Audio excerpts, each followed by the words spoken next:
Kembali lagi dengan saya di video selanjutnya, melanjutkan video kemarin tanggal 15 Maret.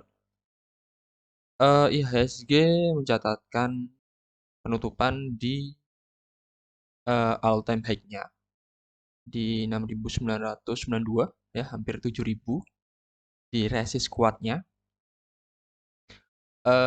Belum bisa dikatakan aman karena belum benar-benar tembus ke angka 7.000, di atas 7.000.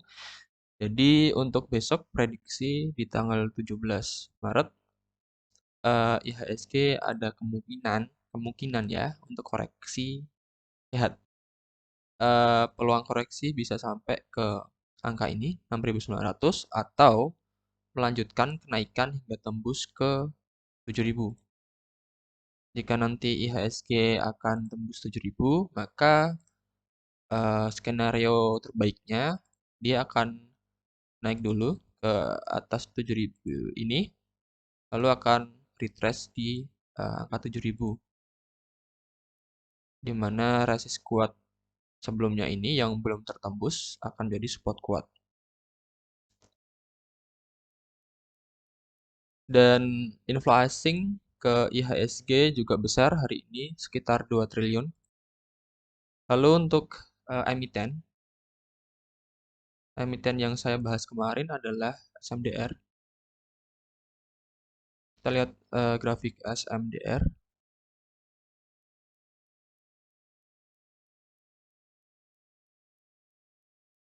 Pada perdagangan hari ini, 16 Maret, SMDR mencatatkan inflow asing sebesar 1,55 miliar ya. Lalu untuk grafiknya masih cukup bagus banget karena dia masih mempertahankan support kuatnya di area yang saya kotak biru ini. Jadi ketika SMDR masih mempertahankan area biru di 1250 sampai 1210, maka uptrend SMDR masih bagus dan layak untuk dicicil. Untuk proyeksi besok, lakukan buy on weakness karena dia tidak berhasil menembus minor downtrendnya. Bisa dilihat dia membentuk shadow.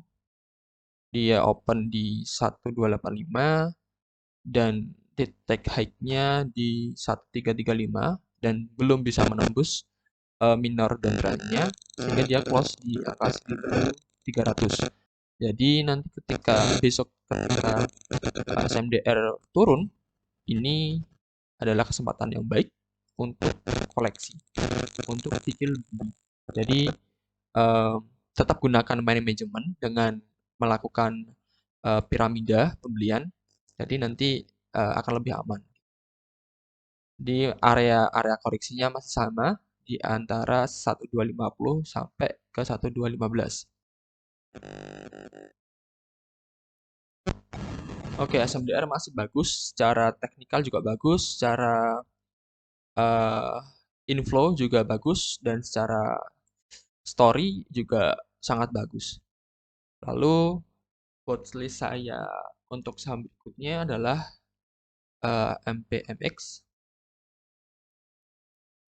Mitra Binastika, di mana hari ini MPMX juga mencatatkan ada inflow asing yang masuk sebesar 3 miliar, jumlah yang ya cukup besar per hari ini. Dan secara grafik juga bagus, cantik, karena dia berhasil breakout di downtrendnya di tanggal 10 Maret dan dia melakukan retrace. Dan tipe-tipe saham seperti ini yang saya suka ya. Jadi ketika dia jebol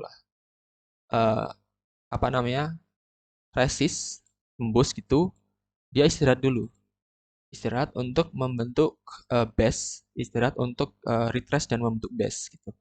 Dan base-nya juga cakep karena dia tertahan oleh garis Fibonacci serta support kuat di garis biru ini, support kuat Karena sebelumnya dia menjadi resist yang kuat tidak dapat tertembus dan setelah tertembus dia menjadi support dan berada di angka bagus ya satu 160 170 1070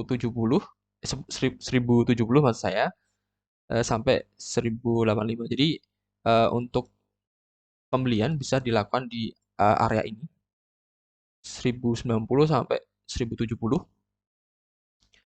dan lakukan CL jika candle harian tembus di bawah 1070 gitu. Saya sudah cicil beli sebenarnya tadi sedikit di sini karena saya cuma mau titip sendal dulu dan saya akan melakukan averaging down ketika dia turun besok. Jadi proyeksi saya dia akan turun dulu hingga sampai ke harapannya sampai di 1070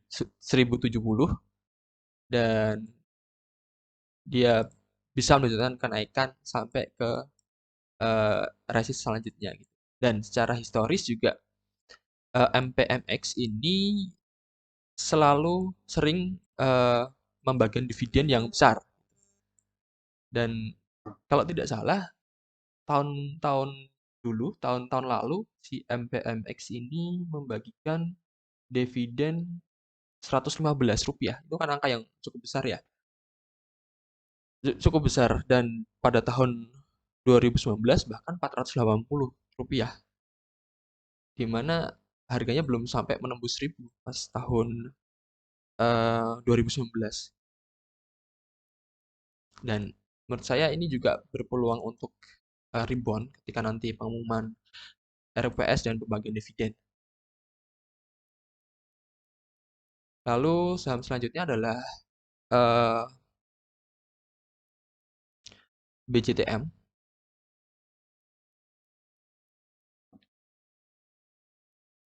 BCTM hari ini BCTM. Nah, BCTM ya. BCTM terkonfirmasi uptrend di mana dia eh, keluar dari zona sideways dan downtrend. Downtrend saya gambarkan di sini.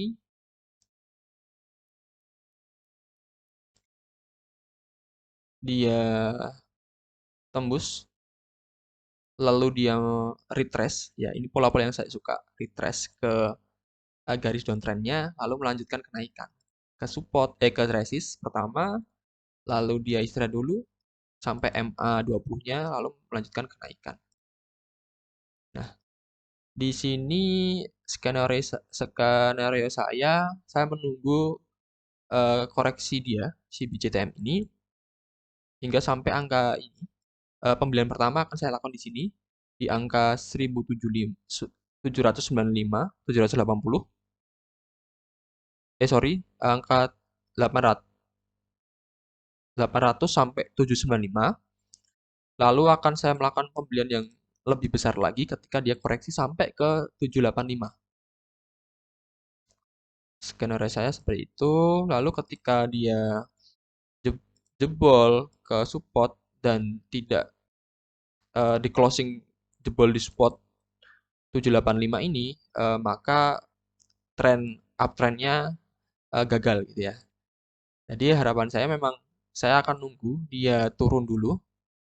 Sorry, saya akan nunggu dia akan turun dulu ke pembelian pertama di sini 795 dan pembelian kedua yang lebih besar 785. Jadi tetap lakukan money management dengan metode piramid gitu ya. Dan untuk target target TP-nya saya akan melakukan TP di sini 850 karena ini merupakan support resist kuat atau juga bisa dilakukan di sini pertama di angka 820 820-an 815 sampai 820 ya. Dan rumornya BCTM juga membagikan dividen sebesar Rp50. Nah, jadi ini baru rumor yang saya dengar. Kita bisa